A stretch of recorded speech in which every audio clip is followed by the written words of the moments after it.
Portals is an abstract game for 2 to 4 players by Crow Deed Games. It also comes with solo rules, but what exactly is the game and how does it play? We'll come on back after the break for a full overview of Portals, the game.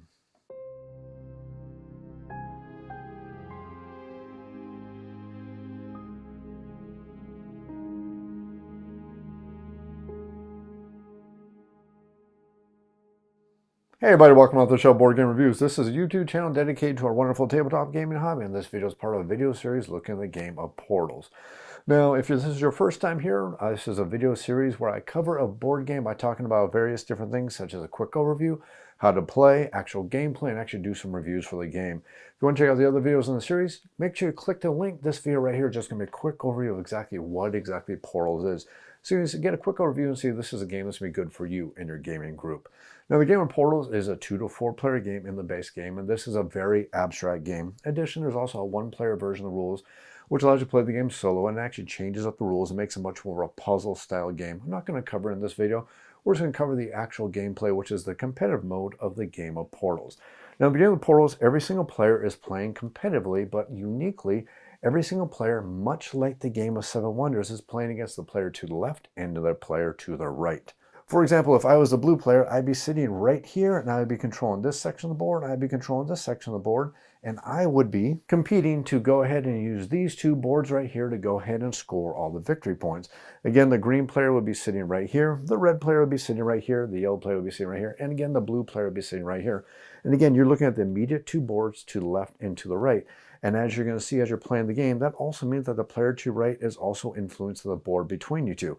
And the basic idea of this game is a color matching game. And we're trying to make colored matches based on these cards we're going to collect. These cards are going to give us kind of like a Tetris shape. If we get the various different stones before our opponents do to make the color matches on our boards, we're going to get some victory points. So the basic flow of the game is we're going to be getting these cards to make these Tetris shapes, getting the gems to get the gems onto these cards so we can put these cards into play. Then we'll be using these gems while we're watching what our opponents do, and we're trying to block the opponents. Because you can notice that every single one of these cards has numbers for them. So these cards are going to trigger in numerical order, not in player order. So while both of these two purple cards right here have 4 total symbols on them, making their little Tetris style shape, this is a 2 card and this is 11 cards. So if 2 different players have these different cards, they're not going to activate in player order. They're going to activate in the order of the cards. So even though we're playing clockwise, let's say the red happens to be player number 1, yellow happens to be player number 2, blue happens to be player number 3, and green happens to be player number 4. With these cards, once they resolve, and again, they're not going to resolve until the cards are completely filled up. I'll show you how that works in just a moment. But when these cards do finally resolve, this card will resolve first, and this card will resolve second. Which means if this player played smart, they try to put that card out in a way that's going to force the other player to not get it efficient as many victory points as they can, because once a gem goes onto the board, that space is blocked. Barring special powers, I'm not going to talk too much about the special power board too much in this overview video. If you want to know how that all works, check out my full tutorial video for the game. But basically, once a gem is down on a spot, it's blocked. If anybody tries to use that specific spot, their gem is effectively going to crash on top of that gem, and it's going to break, and it's going to go right back in the bag, gaining you no victory points at that specific gem right there. So the basic idea of the game is you're trying to get in the other players' heads, trying to figure out what moves they're trying to make, and try to get as efficiently as you can to get the color matches to gain those victory points. So at the start of the game, the basic setup is pretty darn simple. Every one of these little circular discs are going to get 6 random gems drawn from the bag. And the amount of gems that are going to be in the bag are based on the player count, which ensures that there's a good variety of these gems coming out. And the lower player counts, 2 players, we're only going to have 50 gems in this bag. And if we're playing a 4-player game, we're going to get the full complement of 100 gems, 20 in every single one of the colors. And the basic flow of the game is we're going to start with the red player right here. On your turn, as the red player, as player number 1, you're simply going to look to the player portal to the left or on the portal to the right. And you're going to see that you have a certain amount of gems that you have to trigger those specific portals. These 3 gems are attached to this portal right here. These 3 gems are attached to this portal right here. And if I want to take a gem of a specific color, I need to place one of my gems on that portal to claim that gem. But before that can even happen, if you happen to have no cards in front of you to form those color set matches, you are required to take a card. As a matter of fact, you can take as many cards as you want, up to a maximum of having 4 of these cards. Once you have 4 of these cards, you cannot take any more at all. And if you have no cards or all the cards you have are completely filled up, you must take another card. Generally speaking, the cards don't give you any negative at the end of the game, so having them is kind of more of a denial than anything else if you see a pattern that might help another player. Once you pick a card, that card is going to be immediately replaced, so the next player in player order can also start figuring out the turns. Then you're going to look at the two portals, again, the one left and the one to the right, and you're going to try to figure out which one of these portals is going to give you the gems that you need to make the color matches, again, because you're playing on the board to your left and you're playing to the board on your right here. So let's say I decide that I want to take this and I want to take the white gem. I want to take this white gem and place it down here right on my card right here, and I might be trying to make a pattern. I might be trying to make a pattern on this board.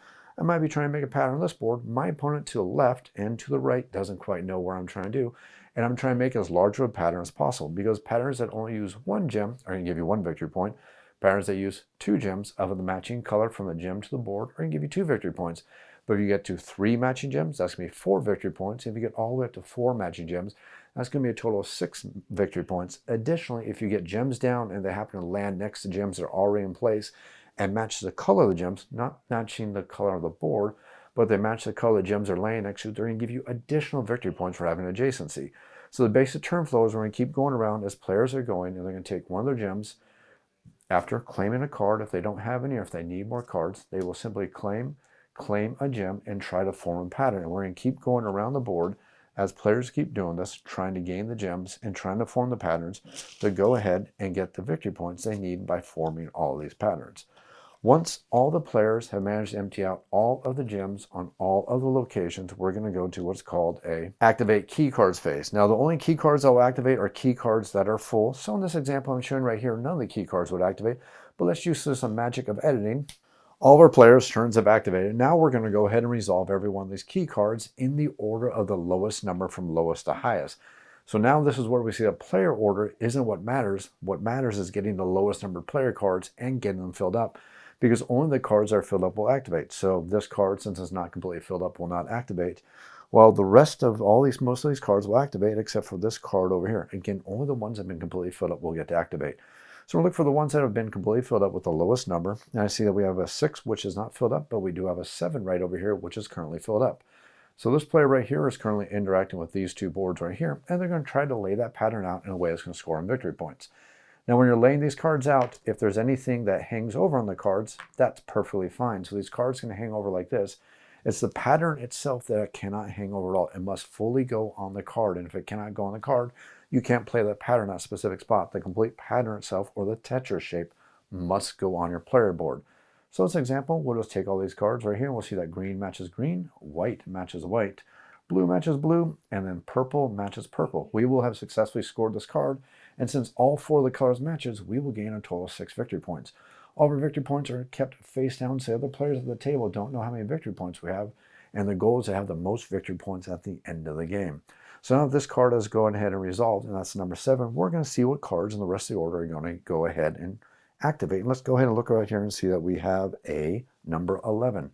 So this player is the red player. They're interacting with these 2 boards right here. So we can place this pattern here, or we can place this pattern here. Very strategic reasons why we want to pick one side or the other based on what's available to us, or what kind of denial tactics we can play on the other players to help prevent them from getting those victory points. So let's go ahead and place this one right here on this board just like this, because we can actually get this pattern to fit just well. We don't normally have to put this on top of the boards when we do this. I'm just showing you so you see exactly how this works. So green matches green, purple matches purple, white matches white, and then purple also matches that. This card is also going to score, and this player is also going to gain 6 victory points because they managed to get all 4 of their colors to match. When we put the tokens down this board, though, if we happen to have any adjacency, for example, if these had been reversed like this, I wouldn't have gotten the full 6 victory points for the 4 matching colors, but since there's an adjacent token already down, because remember, they played first, their card number was lower than mine, but there had been an adjacency going on right there, I would get extra points for every adjacency. So if there was multiple purples that happened to be next to it, let's pretend I didn't just place that purple down just now, but if it had already been down on the board, by placing this purple right here, I would get 2 extra points for adjacency. So adjacency can also be another way to score victory points. The colors don't have to match. It's just that's how we get more victory points, the more colors that actually do match.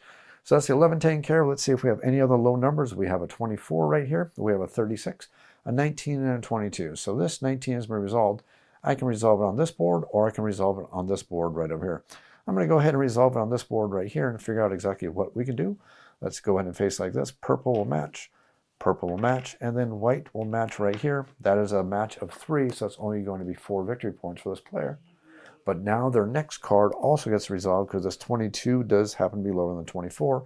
It also happens to be lower than the 36. So let's see how we can get this out there on the board.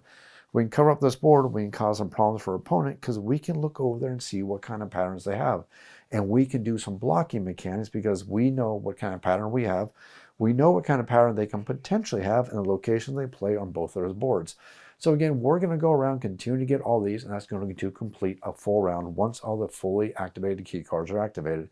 And let's just go ahead and speed this up again. We said the rest of the cards have gone and scored, but now we see what can happen when we have a crashing situation that happens. This player had this one card right here, and since the board was filled up by this player beforehand with this pattern right here, this purple gem wasn't able to go where they exactly wanted. So they only got 2 victory points for that matching of the colors right there, instead of the full 4 they would have got. And the one that's going to be crashing, instead of going on this space right there, there's going to be a block right there, and we simply take that gem, and it's going to go back in the bag. And that's going to be a complete key phase now. The only thing left to do for this round is do a cleanup, where we simply remove all the gems from all of the player boards right there. And then all we're going to do is fill up all 4 of the portals again with 6 gems on every single one. And that's going to finish the complete round. We're going to do this 4 times. And at the end of the 4th round, whoever has the most amount of victory points is going to be the grand winner of the game. So there's 2 extra modules that do come with the game. There's the module of the spell board, which can give you some extra special powers that manipulate the boards, and also allow you to score cards without them being completely filled up, which can be very cool. But there's some special rules about using this board, and while most of the game is open knowledge, there are also some cards that allow for some hidden scoring for all the players. At the beginning of the game, if you want to play with this module, players are going to gain from 3 of these cards. You can keep anywhere from 1 to 3 of these cards. For every pattern you successfully complete by the end of the game, you're going to gain 4 victory points. For every card you cannot complete by the end of the 4th round, you're going to lose 2 victory points. So it adds a little bit extra pressure and a little bit of secret scoring onto the game. But that's basically the complete game of Portals. If you have any comments or questions, make sure you leave them down in the YouTube comments down below. I will get to them as quickly as I can. Also, feel free to email me at off-the-show-board-game-reviews. That is otsbgr@gmail.com. I do my best to answer the questions as quickly as I can. If you enjoy the content and you enjoy the videos I put out there, think about supporting the channel over on Patreon. Just $1 in the tip jar is a great way to say thanks. This channel is 100% sponsor free. I'm not inundating you with commercials, and I'm not beholden to others who have to keep happy all the time, but that does mean that all these costs do come out of my own pocketbook. You can help support the channel over on Patreon, or you don't even need to do that. Just 2 mouse clicks and 2 seconds of your time. Click that like button, click that subscribe button. It tells those YouTube analytics that this is a great channel for other people to watch. Hope you enjoyed this video. I hope you've been enjoying this video series. Check out the other videos in the series, the how to play, the actual sample gameplay, and my full review of the game of Portals. And as always, thanks for watching.